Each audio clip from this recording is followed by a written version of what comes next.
Right now, almost everything you depend on is running on a machine. The lights, the water, the money in your account, the words in front of you. Take a second and just think about how completely our everyday lives rely on that invisible, humming infrastructure. But consider this. 600 years ago, on the eastern coast of India, five great saints wrote down the day those machines break together, with no warning any science can give. So that brings us to the first of three big questions for this explainer. What did a fragile 600-year-old palm leaf actually say about the end of the machine age? I mean, how could it possibly describe a dependency that wouldn't even exist for centuries? Second, if this is a deeply spiritual manuscript composed by great saints, why on earth would it care about our technology? Why is the collapse of our physical grids linked so heavily to a spiritual transition? And third, why is the specific figure it says arrives to close out this era uniquely named for mastering those very machines? The source of these staggering predictions is the Bhavishya Malika, which translates to the garland of future prophecies. It was composed roughly 600 years ago by the Panchasakha, five great saints of Odisha. Now, to really grasp what they're saying, we need a quick look at a concept from Sanatan Dharma.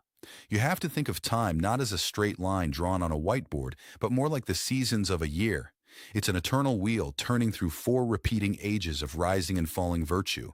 Right now, we're near the bottom of that wheel in the Kali Yuga, the age of discord, moving toward the Satya Yuga, the age of truth. Keep that wheel in mind because it changes everything about what this text is actually predicting. To unpack all of this, we're going to break this down into four parts. 1. The silence. 2. The borrowed voice. 3. Nights the grid already died. And 4. The master of machines. Let's jump right into part 1, the silence. It's incredibly fascinating to think about the origin of this information. We aren't talking about modern guesswork or internet rumors here. These specific details were meticulously carved with an iron stylus into dried Odia palm leaves by great men over 600 years ago. It's just wild to consider. A message etched into organic, fragile leaves that explicitly maps out the collapse of our modern, hyper-resilient digital machines. But before we read the exact prediction, we have to get the terminology right. According to Bhavishya Malika, the era we are currently living in is heavily defined by the word yantra. This is a Sanskrit word that translates directly and specifically to machine or device. The ancient text is explicitly concerned with mechanical systems, not just abstract ideas, but the literal devices sitting in your pocket, on your desk, and orbiting our planet right now. And here is the crucial point. According to Bhavishya Malika, in the text Kali Yuga Pralaya, written by the great saint Achyutananda Das on pages 76 to 81, it states, radios and wireless instruments will break down, and science will have no means to give advance warning. The text describes a sudden, sharp disappearance of function.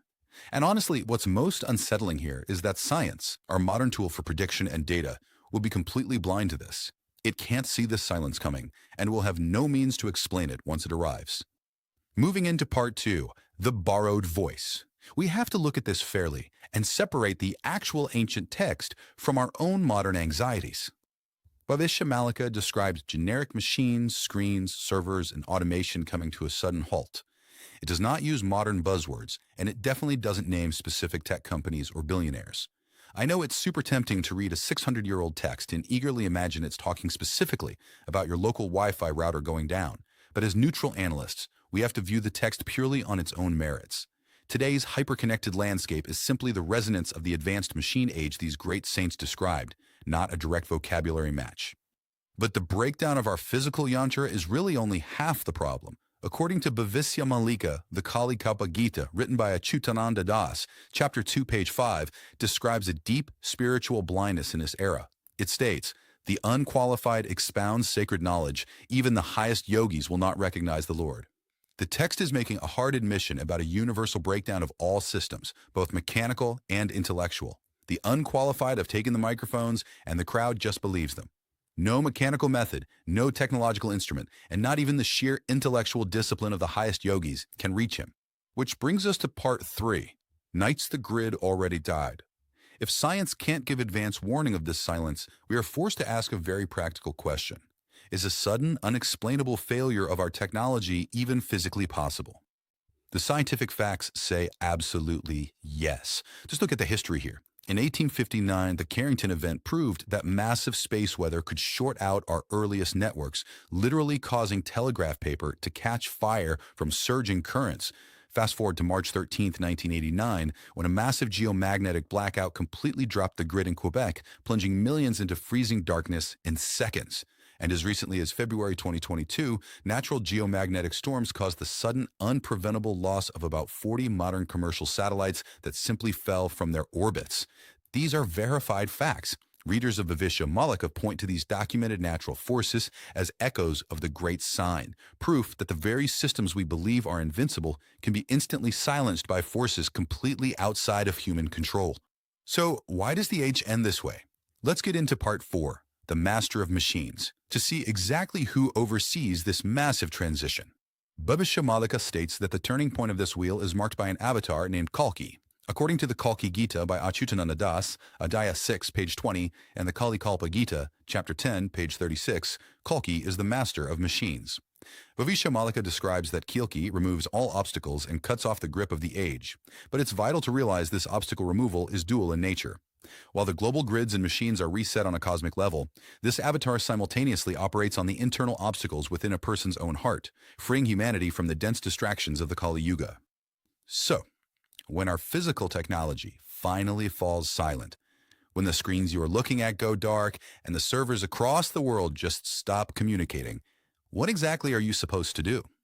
Bhavishya Malika extends a zero-cost, entirely hopeful invitation for what comes next. It states that the spiritual technology that will never fail is actually beautifully simple. First, begin Trisandhya, which is worship at the 3 daily twilights. Second, take up the Madhava Nam, which is the continuous, focused chanting of the divine names.